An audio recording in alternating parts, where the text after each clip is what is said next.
Good morning guys. आज मु सकाळू आलस भागिकी उठिली। तापर ब्रश करने को पलैली। तापर गाधे पलैली। मो मुंड कुंडे चेष्टा कली कि मुंड कुंडे पारिली नहीं।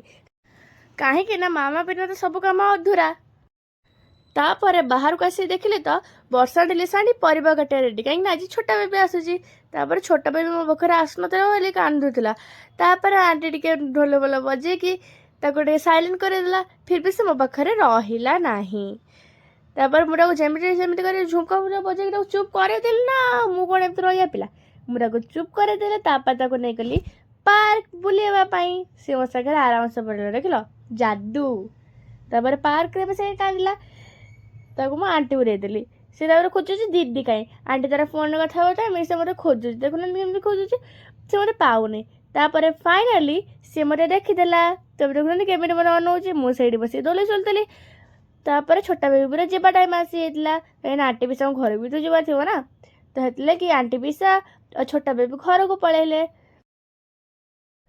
तापर ना मो छोटा बेबी को बहुत मिस कली। तो देखा नेक्स्ट ब्लॉग रे। Bye bye. एंजॉय जगन्नाथ।